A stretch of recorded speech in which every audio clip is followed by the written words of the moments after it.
मंगरूल पीर तालुका से सेलू बाजरा गांव लक्ष्मीचंद महाविद्यालय सेलू बाजार में सुप्रसिद्ध RIS समीर जी वानखंडे के ईमानदार अधिकारी पहचान है। सेलू बाजार गांव की तराला जिला परिषद सदस्य दौलत राव जी इंगोले इनकी तरफ से नशा मुक्ति कार्यक्रम संपन्न हुआ। इस कार्यक्रम में बहुत सारे पालक वर्ग व विद्यार्थी वन विभाग लिया। गांव के लोगों ने उपस्थिति बताई।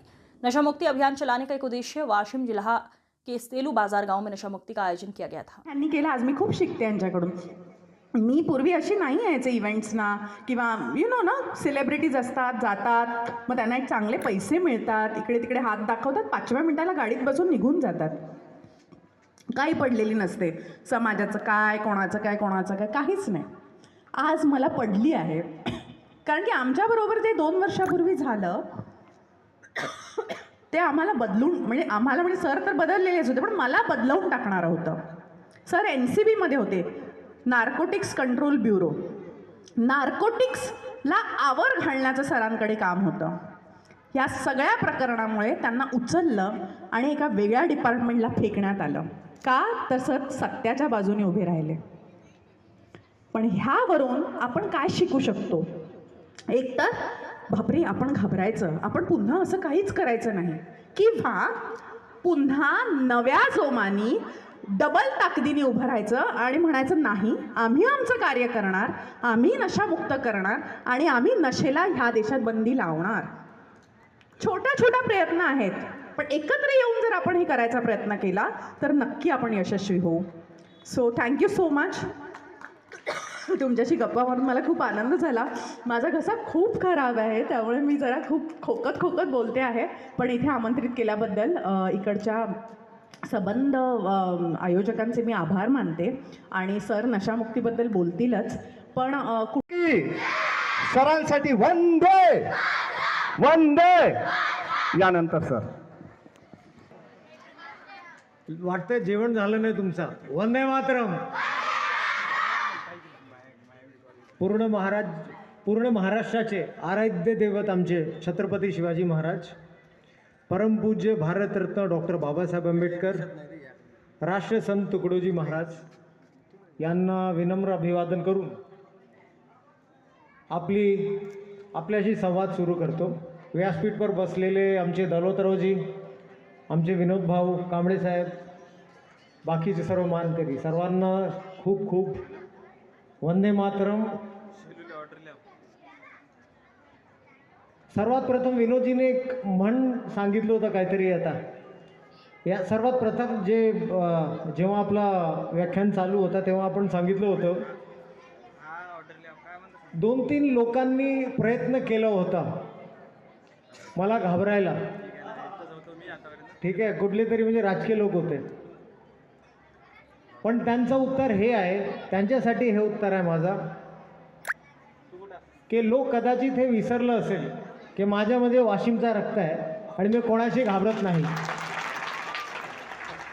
अहो, ज्यांचे आदर्श छत्रपती शिवाजी महाराज आहे आणि डॉक्टर बाबासाहेब आंबेडकर आहे, कोणाची ऐपत आहे का?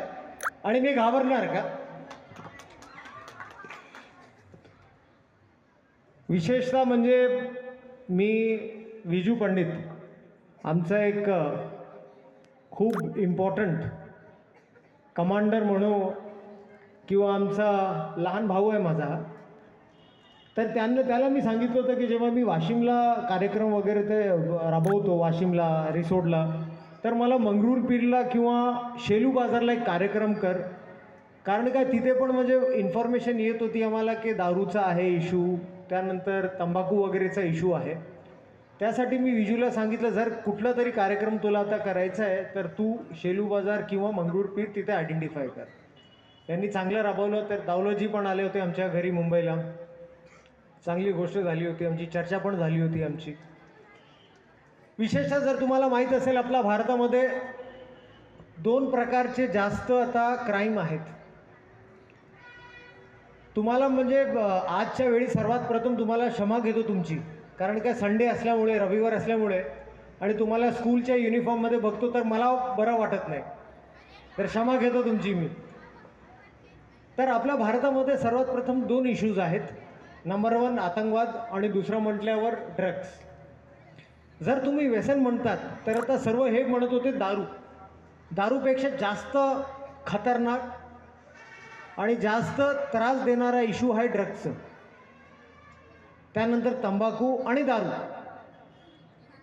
कदाचित लोकांना माहीत नसेल, आपल्या लोकांना माहीत असेल, हे जे ड्रग मॅन्युफॅक्चर करतात, जे तुम्ही टी व्हीवर बघतात, इंस्टाग्राम हे बाकीचे म्हणजे सिरियल्समध्ये बघतात, ड्रग म्हणजे काय?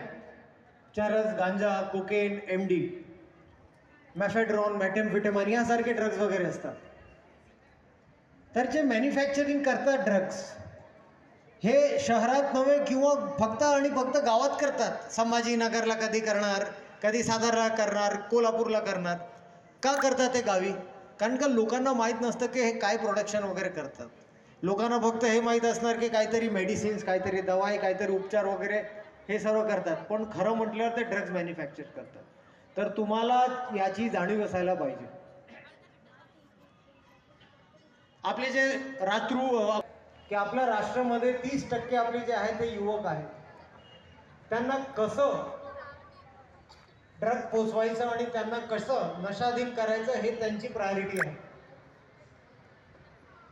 तर यामध्ये तुम्हाला बरं वाटेल का की आपल्या राष्ट्राला नशेडी आणि गंजेडी लोक म्हणणार? बरं वाटेल का तुम्हाला? ते आपल्या घरोघरी शिरणार, आपल्या गावी येणार, आहे आपल्याला पाहिजे करायचं आहे? अजिबात नाही. ग्रामपंचायतीला माझा आग्रह आहे, रिक्वेस्ट आहे की जेव्हा कुठले यासारखी म्हणजे आपण ड्रग सेवन किंवा ड्रग मॅन्युफॅक्चरिंग किंवा चरस, गांजा, तंबाखू, सिगरेट्स यासारखे ॲक्टिव्हिटीज बघितलं तर ताबडतोब पोलिसांना किंवा स्टेट एक्साईज लोकांना ताबडतोब कळवायचं. म्हणजे हे जे आपला एक मनोगत असतात, हे माझा प्रश्न नाही, हे पोलीस वगैरे बघतील, ते काढून द्या. कारण का आपण सगळे पोलीस आहोत, सिव्हिलमध्ये आपण सर्व पोलीस आहोत आणि हे आपली रिस्पॉन्सिबिलिटी आहे, राष्ट्राची रिस्पॉन्सिबिलिटी आहे. आता खूप लहान मुलं आहेत माझ्यासमोर, तर आता मी बोलणार नाही, लेक्चर नाही देणार, भाषणबाजी नाही करणार, तुम्हाला विचारणार. मी विचारू तुम्हाला आता, तुमचा सर्वात फेवरेट हिरो कोण आहे? एक नाही, मी नाही, कोणीतरी एक.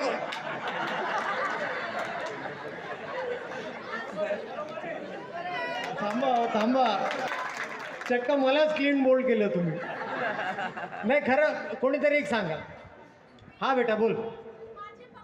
व्हेरी गुड, शाबाश. आणखीन 2-3 लोकांना विचारणार, क्षमा घेतो आम्ही. कोणीतरी एक सांगा मला आणखीन, तुझा फेवरेट हिरो कोण आहे सांग. शाबाश, मला खरंच या लोकांनी बोल्ड केलं आज. आता इथे या लोकांना विचारतो मी,